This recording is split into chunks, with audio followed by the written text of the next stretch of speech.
Hi, everyone. This is Scott Baradell, and this is our latest edition of MarTech Talk. Today, we are fortunate to have with us Emily Chagas, who is the founder and CEO of Contentools. Thank you for being with us today. Thank you, Scott. Thanks so much for having me. Well, I know that you started from a background of studying journalism and then went into broadcast and from there came up with an idea for how businesses could better manage content, which led to Contentools. But can you tell us kind of in your own words your story of how Contentools came about and what exactly the problem it solves? So yeah, Scott, I started my career as a content manager, working in multiple projects, including online and also offline projects for enterprises, SMB companies. And yeah, I used to spend my day surrounded by spreadsheets, multiple email threads, different approved versions of the same content, you know how it is. And that all brought a lot of uncertainty around the editorial calendar. And that made my job, a job that I loved very much, become way too difficult. And actually, Contentools was what I can call a daydream of mine. I wanted to have this solution, this software where I could focus on what I did best and my passion, creating content and having this content approved and published as fast as I could. And that's what Contentools does right now for 1,200 different marketing teams across the world, 13,000 marketers and content managers like myself use the tool, and we are happy to bring 50 to 80% more productivity for their lives. And so what percentage of your customers are in the U.S.? About half of them. Okay, and so did you originally introduce the product in Brazil or introduce it everywhere at the same time? Yeah, everywhere at the same time. We went through an acceleration program in San Francisco called 500 Startups. And after the acceleration, we were able to validate the idea of this business with businesses everywhere. And I remember that within the first weeks, validating doing this customer development program, we identified a couple dozens of companies already wanting to use this MVP that we've created back then. And and once we launched the software, that was back in July 2015, we moved from beta in January 2016, and we were able to hit hundreds of marketing teams within the first few months. Wow, that's terrific growth. What do you think? You obviously hit a nerve with the problem you were able to solve. Where does this fit within the MarTech stack for a typical customer? Yeah, that's a great question. And right now we have so many different tools and solutions for marketing teams. And what we like to say and what we actually deliver to these teams is the ability to centralize the operation. So the productivity comes from collaborating with your team in one single space. So Contentools will integrate with tools already used to brainstorm ideas, to come up with a strategy. And then from that point on, when the team goes hands-on to content creation, they can automate the workflows.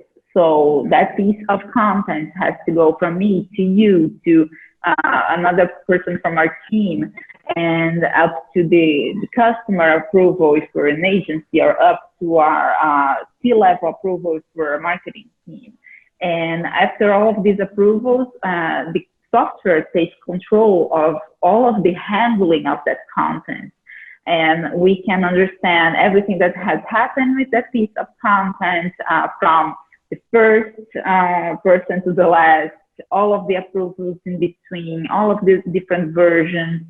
And the integrations also cover the publication of that content on the customer's blog, the company blog, and distribution on social media across 1,500 different applications.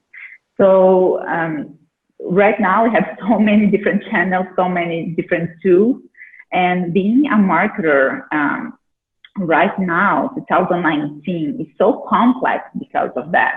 New tools should bring us more productivity, but many of them actually mean we are taking less time doing our creative work, what we do best, and taking more time with the follow-up, the operation, and things that honestly could be handled by software or even bots or soon enough AI.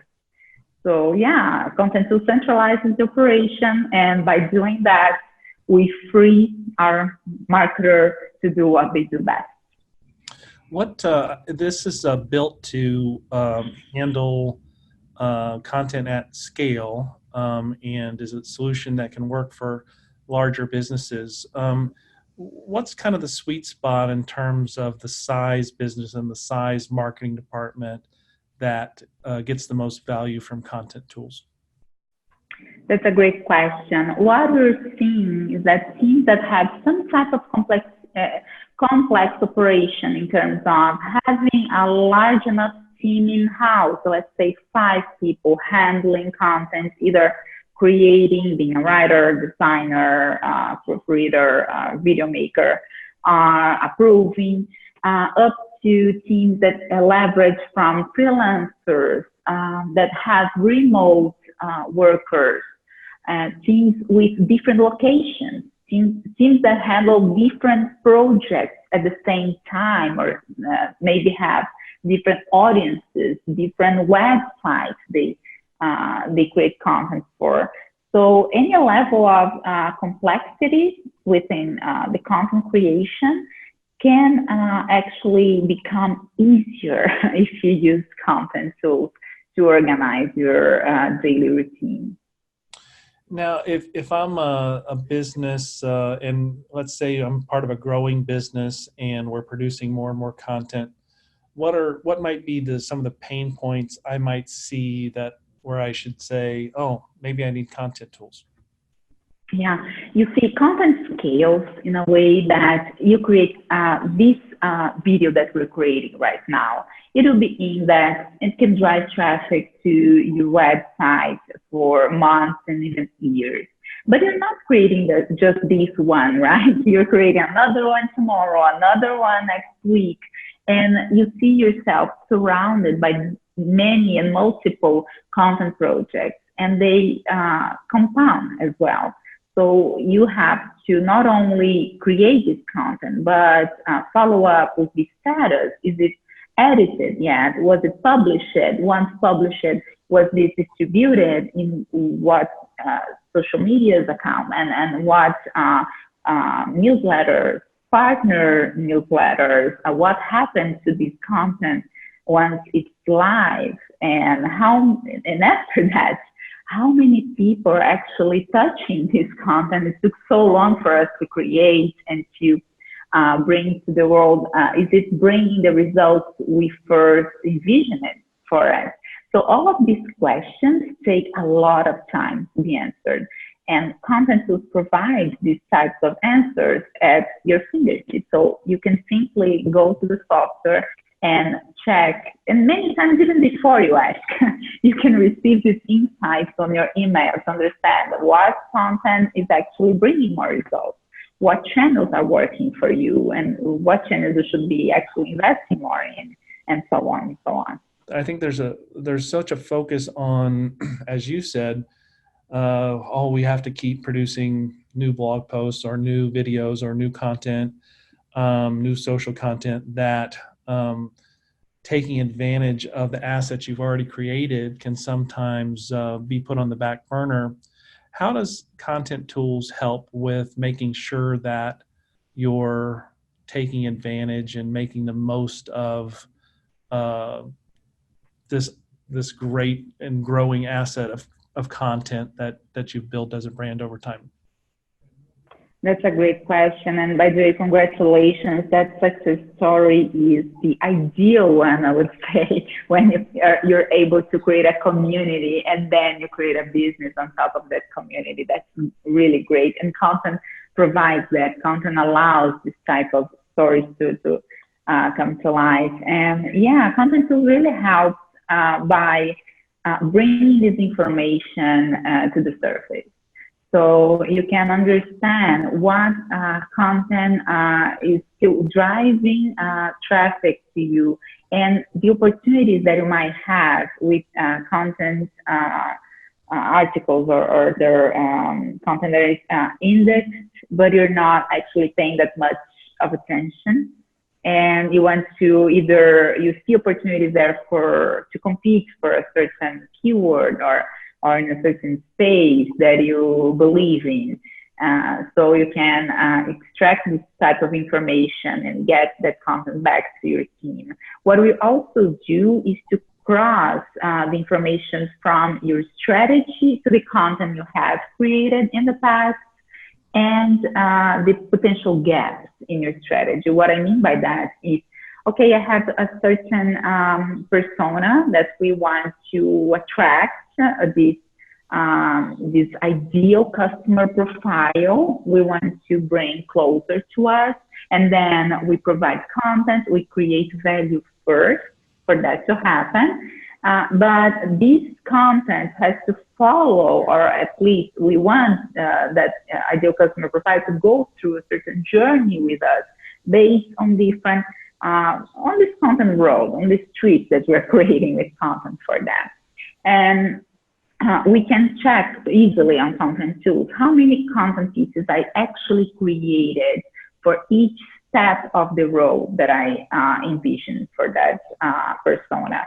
And if I have any gaps in that road, I should create more content for, let's say, top funnel or mid funnel or bottom funnel, or there's a certain demographic coming to my website and I hadn't predicted that before, and they can become a persona, they can become an ideal customer profile as well.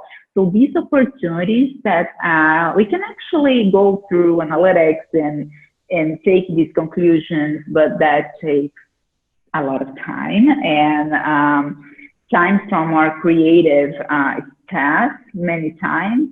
The software does that in minutes for you. So that's the type of value that we can create that actually helps marketers not only create content that connects the findings, the learnings from the past content, and that connects the learnings with the next planning. And that's where we see huge gaps in the market right now. I plan, I create, I deliver, and I analyze, but bringing information from analytics to the next planning is actually something that is really difficult on a daily routine with a lot of operation involved.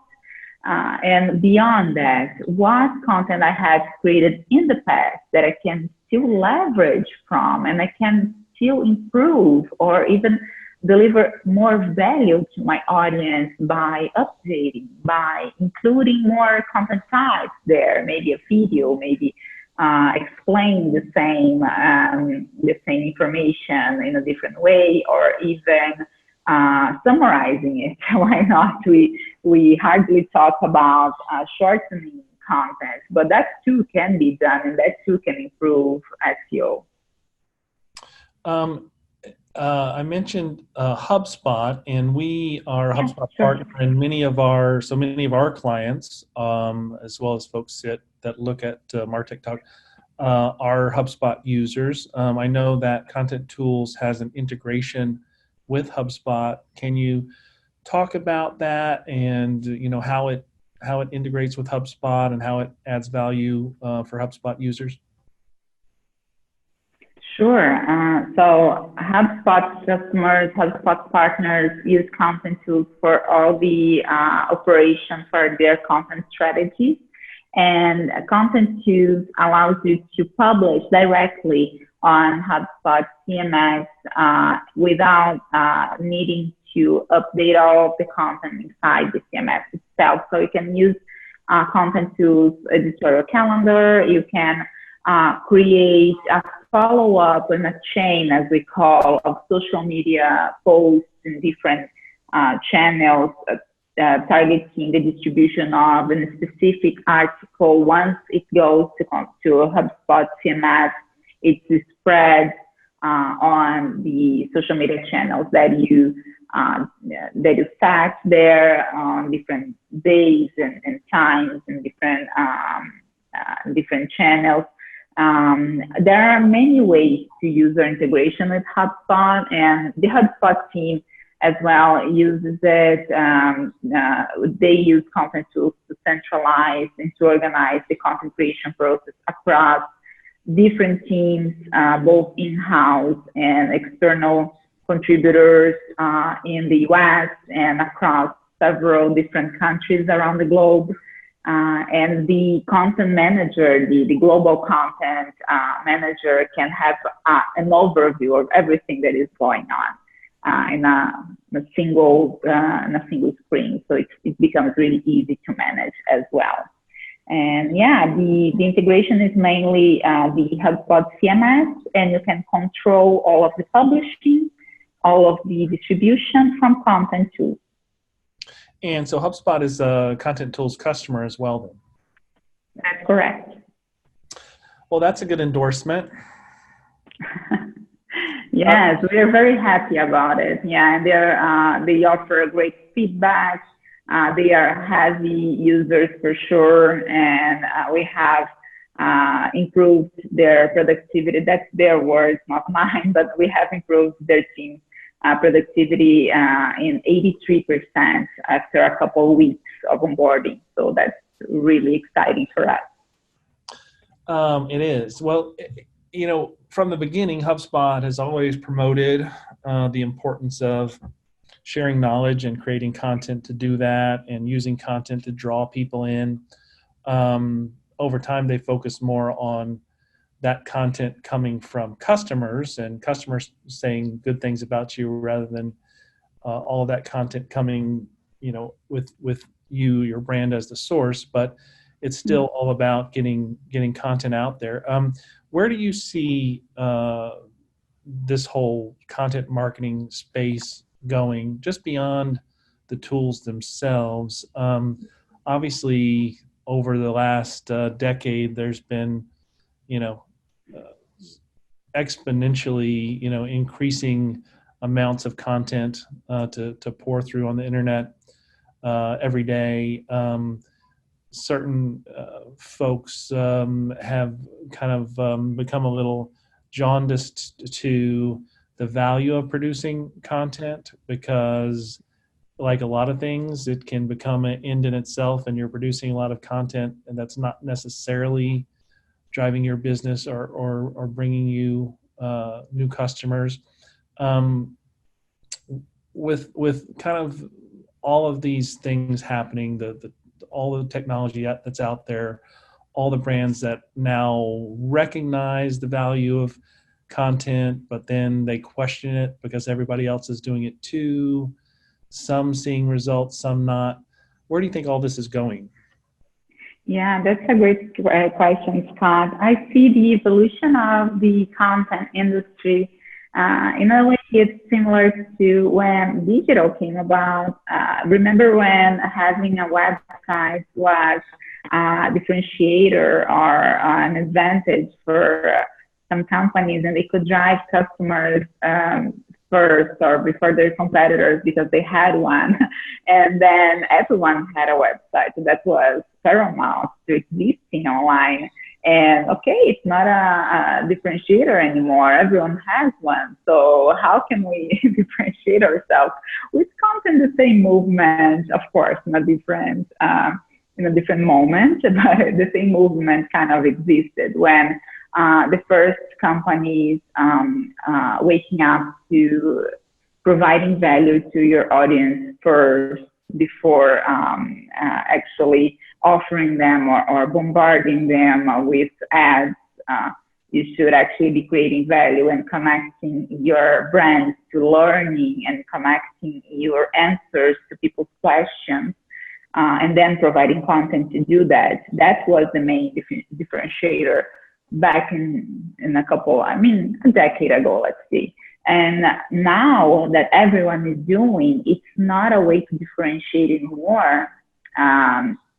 It still is in some industries, but most industries are up to speed in terms of their content strategy. So now it's a play on quality. So who will deliver the best content, or the content that will answer that question more thoroughly, or in a more fun way or engaging way?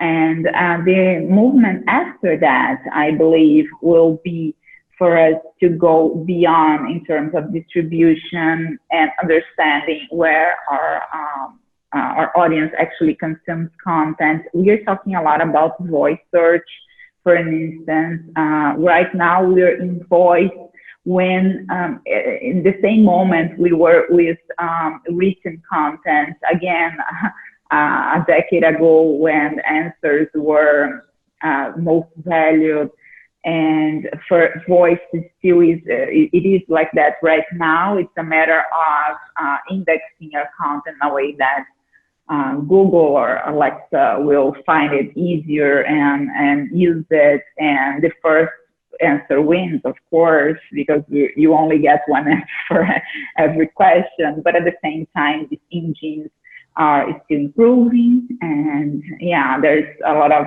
technical aspects to it. So the types of content created are still evolving. So that's why I brought voice search to the discussion. At the same time, search within a video like this one is still something that needs to evolve, and it is being improved as we speak. We see technology efforts into that. So soon enough, we'll be able to find more precise information and content in videos and in podcasts and voice content. And that will again bring more attention to first move players. And that's how the market evolves. And after that, we'll be talking again about quality, and things will keep improving. But one thing for sure, content isn't going anywhere. People need information, and it's a mindset that we've developed collectively to be well informed when we make a decision, especially for business purchases, especially for complex purchases, education and health, and all of these industries that require our attention and require movement from us in terms of making life decisions. Information will keep being paramount for business, and content is paramount for business right now. So it's not a matter of being first anymore. It's a matter of being the best. Well, I guess hopefully as long as content's not going anywhere, we should both continue to have jobs. So that's good. And for sure. You know what? The discussion about jobs is actually coming when we talk about artificial intelligence. And for our industry, I believe that if we're being creative, if we're creating content for humans and creating content that moves people, that adds value, we don't have nothing to worry about. If we're doing something that could be done by a bot, something that we have to do and do and do over and over and over again, that is repetitive, that is boring, then we have a problem. But is it a problem really? Maybe we want that to be replaced, right? Or we want that to be taken by AI. Yeah, exactly. I remain optimistic. I don't think bots are going to take over the world. I think they'll just help us to do cooler things. So I agree. I'm a Jack Ma in that discussion. Yeah, Jack Ma and Elon Musk had the same discussion we were having a couple of weeks ago, and I'm an optimistic here. Well, I'm going to let you get back to your day. I appreciate you taking the time to talk with us a little bit about what you're doing. My pleasure. Amelia, thank you. Thank you, Scott.